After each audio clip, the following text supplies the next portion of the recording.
O Raul vai nos falar sobre justiça de massas e massificação da justiça. A judicialização da saúde favorece a sua democratização? Bem, primeiro, obrigado pela oportunidade. Segundo, eu devo dizer, quando eu vi o título, eu precisei sentar com o texto e perguntar para o que era isso daí. Então, não estava me entendendo na história. Depois de algumas breves explicações, eu acho que eu consegui entender qual que seria a proposta. Espero satisfazer as expectativas. Eu gostaria, antes de mais nada, falar do cenário da saúde no Brasil, rapidamente. Até a Constituição de 88, as pessoas eram atendidas das formas as mais variadas possíveis, pagando o atendimento do seu próprio bolso, numa época em que o atendimento de saúde era relativamente barato. O médico usava um estetoscópio, um aparelho de pressão, tinha só raio-x, não havia UTI, então tudo era muito mais barato do que é hoje. Ou o paciente tinha direito, quando alguns institutos estavam sendo formados, IAPC, IAPTEC, ou a pessoa tinha que ser atendida por um hospital público, um hospital universitário, um hospital filantrópico, dentro do conceito de caridade. Com a Constituição de 88, a coisa mudou totalmente, porque criou-se o chamado Sistema Único de Saúde, ao qual todo brasileiro, em princípio, tem direito. As coisas melhoraram muito nesses 30 anos, mas ainda estão longe do que deveria estar acontecendo. Quando a gente vai no artigo 196 da Constituição, e eu citando artigos aqui para vocês, né, fico meio incomodado. Mas o artigo diz que saúde é direito de todos e dever do Estado, garantido o dever garantido, mediante políticas sociais e econômicas que visem a redução do risco de doença e de outros agravos e ao acesso universal e igualitário. A gente já discutiu isso há 2 anos atrás, isso não é igualdade, mas é equidade. As ações e serviços para sua promoção, proteção e recuperação.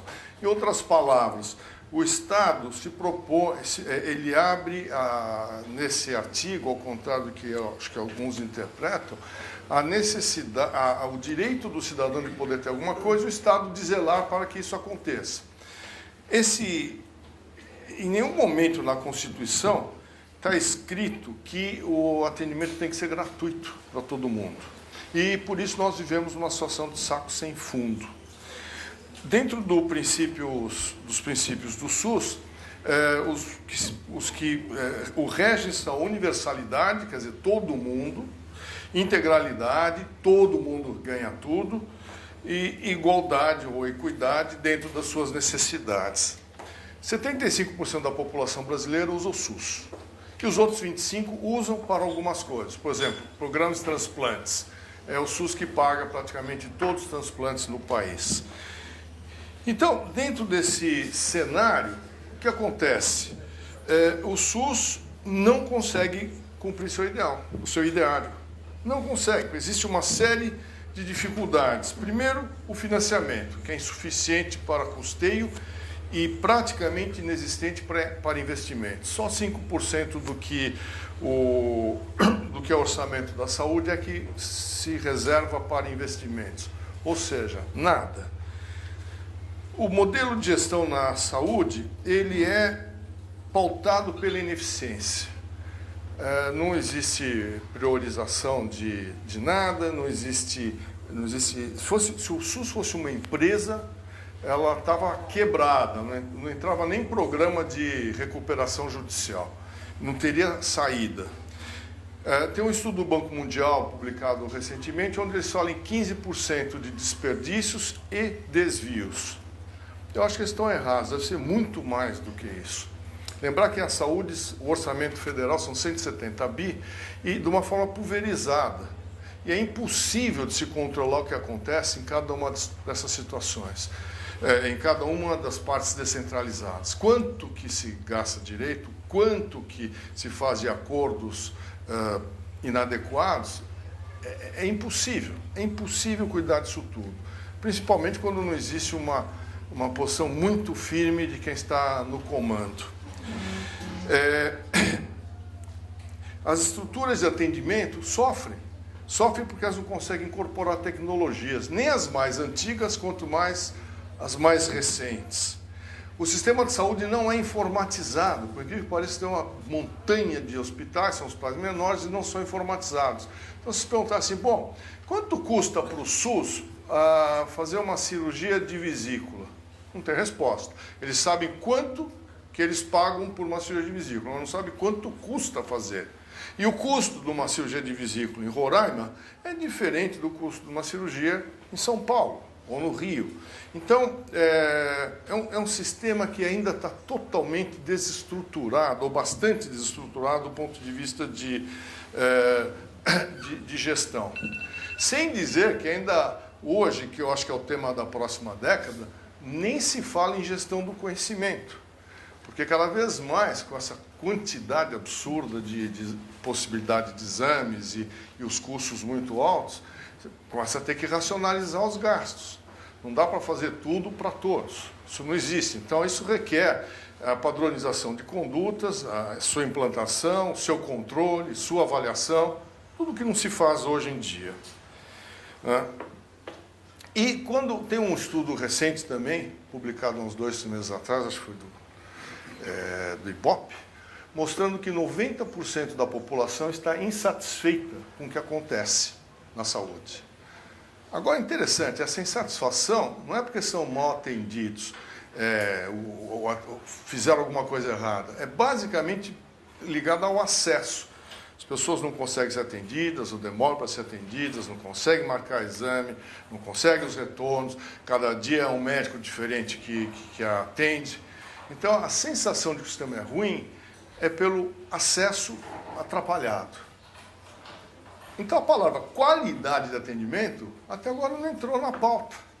Então, o indivíduo atendido, principalmente de urgência, será que foi bem atendido? Eu garanto para vocês que tem um monte de coisa que acontece de forma inadequada. Cirurgia de câncer, não é todo mundo que está operando câncer pelo Brasil que sabe operar câncer.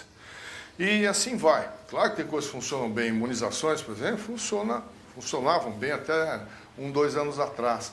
Mas o sistema não é todo ruim, mas ele, na sua essência, na sua massa crítica maior, que é o atendimento médico, principalmente hospitalar, ele ainda deixa a desejar. Bom, esse é o cenário. E onde entra a judicialização? Bom, eu entendo que a judicialização na saúde é um mecanismo para o indivíduo conseguir obter algo que ele acha que é direito dele.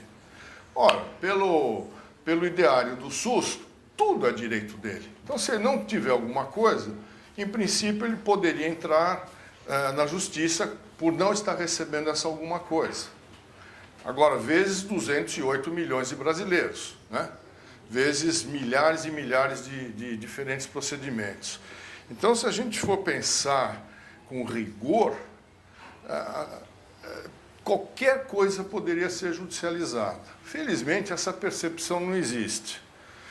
E nem quero ter levantado a lebre aqui, né? Mas essa coisa dos princípios do SUS é como uma empresa que define sua missão e põe sua visão, né? Gostaria de ter... Sabe que nunca vai chegar lá, ou dificilmente vai chegar, mas está lá a visão, tem que ser definida. E o SUS é mais ou menos isso, mas promete a visão como se fosse ação. Esse é o primeiro item. O segundo item é, será que cabe a judicialização direcionada, como está acontecendo ultimamente, visando medicamentos e tratamentos específicos? Então, algumas informações. Primeiro, o Brasil está gastando 7, 8 bilhões de reais por ano em processos de judicialização. E um dado que acho que é até irritante, 60% dos medicamentos solicitados são da área oncológica e quase sempre solicitados por médicos privados. Ou seja, um doente tem uma atenção privada e quer que o Estado pague a conta daquilo que o médico pediu. E de uma forma muito ruim, porque eu, como médico, preencho lá um pedido, não explico nada se se justifica ou não, quanto que vai trazer de benefício para o doente. É simplesmente o direito individual. está em algum trabalho publicado que tal medicamento ajuda, o médico faz lá e vire-se o sistema, né? Então, nós vivemos aqui um conflito muito grande, porque não dá para atender qualquer pedido se não houver a tal da evidência científica. Eu estive no Paraná uns meses atrás, falando lá para o pessoal do Tribunal de Justiça, que no fim eu senti que valeu a pena o esforço, eu falei sobre a judicialização e evidência científica. Então, o pessoal da área jurídica precisa entender um pouquinho qual que é o processo com o qual se toma decisões na área da saúde. Então, existe a tal da medicina baseada em evidências que define os caminhos para um grande contingente de situações. E a gente usa muito aquela coisa de nível de evidência e grau de recomendação. Então, a situação ideal é o melhor nível de evidência que pode dar o melhor grau de recomendação. Mas isso não vale para tudo. Existem, então, outros mecanismos, que são séries de casos, estudos clínicos aleatórios, né, chamados randomizados, tradução livre do inglês. Então, eles, às vezes, não dão uma consistência desejada para uma determinada afirmação médica, mas estão no caminho. E o que se deixou de lado é a opinião do médico. Não, na minha experiência, isso aqui funciona. Não é assim. Nós vivemos recentemente aquela pílula do câncer, né? Que alguém lá no interior de São Paulo, aqui de São Paulo, começou a pregoar como milagrosa, e isso custou um dinheirão, porque criou-se uma situação de comoção nacional. Foi necessário conduzir um ensaio clínico que, evidentemente, não deu em nada. Mas, mesmo os resultados não dando em nada, teve gente que ainda continuou a querer judicializar, pedindo a tal da pílula para o governo. Então, aí a gente tem algumas outras situações que devem ser, então, ponderadas. Primeiro, se eu vou dar algum medicamento que não está disponibilizado, por alguns motivos que eu vou comentar, qual será o real benefício que o paciente vai ter? Se eu vou dar uma droga que aumenta 2% a chance dele sobreviver, dentro de um cenário de penúria que é o nosso, será que é justo liberar esse medicamento se ele for caro?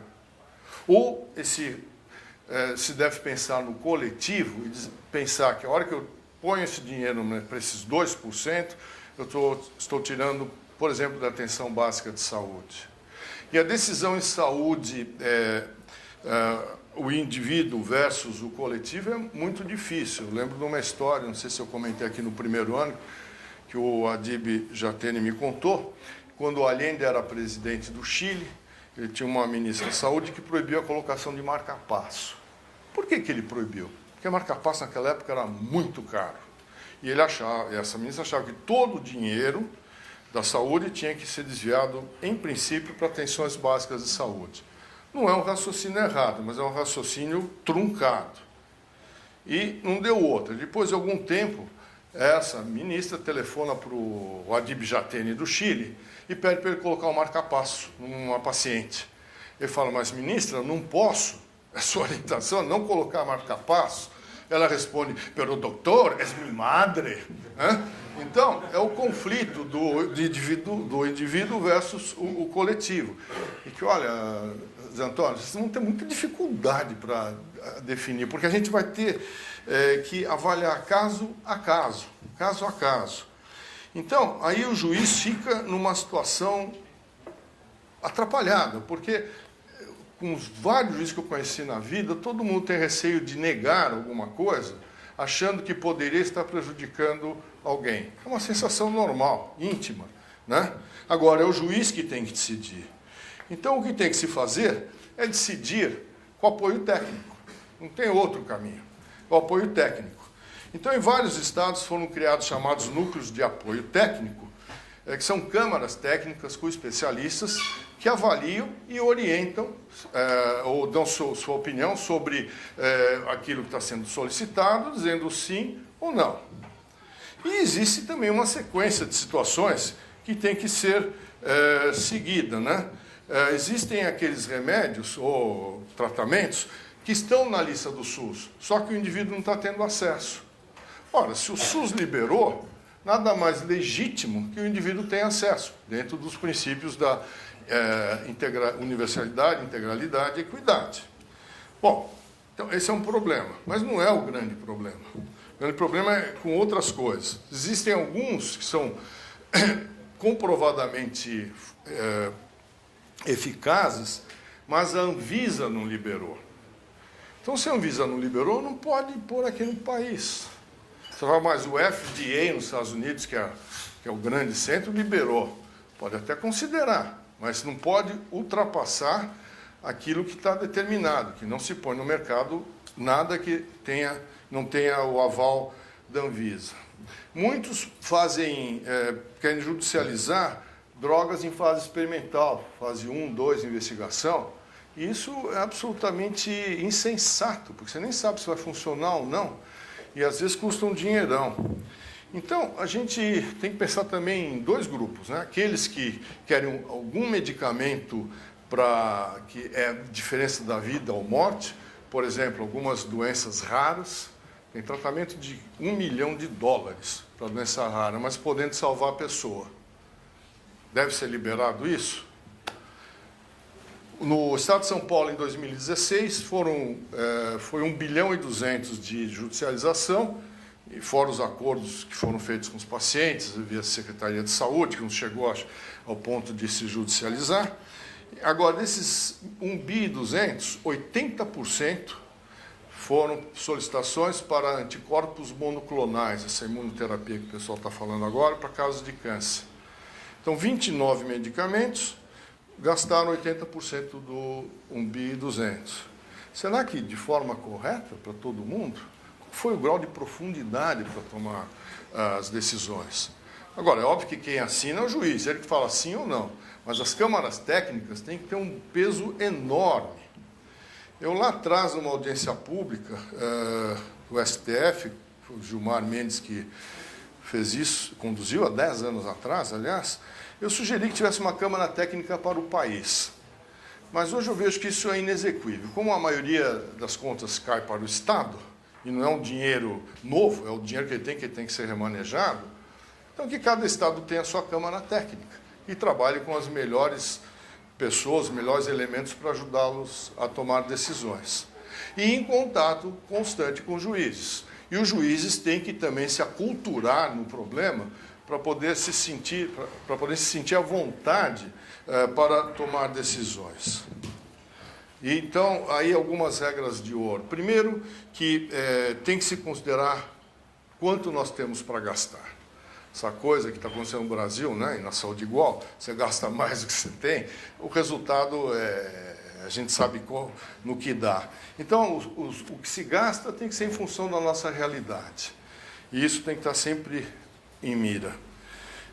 Segundo, existe um Michael Porter, é um desses caras da Harvard que pensa muito em saúde, e ele fala assim, quando a gente começa a discutir indicadores de saúde, fala, não, atendemos 1.200.000 pessoas, não, nós operamos X mil casos de vesícula, operamos não sei o quê. Não. O indicador melhor não é esse. O indicador é o quanto que eu consegui de benefício para o meu paciente por dólar gasto. Ou seja, resultados sobre dólar. Como a gente não tem sistema informatizado, a gente não sabe o que está fazendo. Então, ele está gastando, sem saber exatamente o resultado que interessa, que é a melhoria clínica ou resolução do problema, em função do que está sendo gasto. Essa é uma missão importantíssima para o Ministério da Saúde nos próximos 10 anos, pelo menos. E eu completo fazendo uns comentários sobre os dilemas éticos. Existem situações onde é difícil você dizer qual o caminho. Então, estamos comentando aí sobre o paciente, um garoto de 22 anos que não quer fazer diálise e a mãe obrigou ele a fazer diálise e o juiz concordou e o menino passa por diálise à força. Está correto isso? E a vontade do indivíduo deve prevalecer ou não? né? Existem pessoas que preferem não fazer o melhor tratamento porque não querem passar por aquilo que aquele melhor tratamento poderia dar. Tem gente, ao contrário, mesmo sabendo que vai sofrer, que é porque tem 1% de esperança que a coisa vai funcionar. Então, no processo decisório, a posição do paciente é importante e tem que ser respeitada. Mais do que nunca, o paciente ele é dono do processo decisório dele, no mínimo sócio. Existem outras situações, às vezes a família ou o paciente cria uma situação tal que o médico, a equipe médica é obrigada a fazer um determinado tipo de tratamento, que é obrigar o médico ou a equipe a fazer um determinado tipo de tratamento que ele não acredita, né? Mas eu já tive paciente que chegou, veio me ver com câncer, que tinham aconselhado ele a fazer uma cirurgia, eu falei, não faça, porque você, só um dos dezenas de exemplos que eu poderia dar, eu falei assim, não faça, porque você não vai se beneficiar da cirurgia. Ao invés de você passar os seus últimos 6 meses de vida aproveitando a sua vida, você vai passar, provavelmente, seus últimos 6 meses de vida preso a um hospital, medicamento, não sei o quê. Agora, eu tinha visto um outro cirurgião que encheu ele de esperança. Ele foi lá, operou, se deu mal, a vida dele foi dentro de hospital até o fim. E me deu dó saber depois que foi essa evolução. Mas a decisão foi dele, né? Existem outras situações, por exemplo, você poder escolher o sexo da criança. Isso é ético ou não é ético? Tecnicamente, cada vez você consegue mais e mais coisas, né? Você fala, só quero meu filho de olhos verdes, cabelo liso e homem, e nariz pequeno. Não, talvez um dia seja possível fazer tudo isso. É ético? É correto? E, finalmente, a tal de eutanásia assistida, que está ganhando cada vez mais espaço na discussão de pessoas que chegam num momento de suas vidas e acham que não querem mais viver, não faz sentido. Ou porque estão sofrendo muito, ou porque não vem mais nada que os alegra. Será que a pessoa tem direito a, como mais um ato da sua própria situação, posição de tomar decisões de vida, será que ele tem direito de tomar mais essa decisão de vida dele, que é antecipar a morte? Então, existem essas coisas que são complicadas de resolver. A tal de eutanásia não chegou aqui, mas vai chegar em breve, ela está se espalhando com uma rapidez grande. Ela talvez faça sentido em algumas situações, poderá ser deturpada em muitas, mas, enfim, cada um desses temas requer um grande conhecimento, e eu acho que o melhor caminho para isso é sempre o pessoal da área médica e o pessoal da jurídica interagirem constantemente no processo de aculturamento bilateral. Era isso, agradeço a atenção.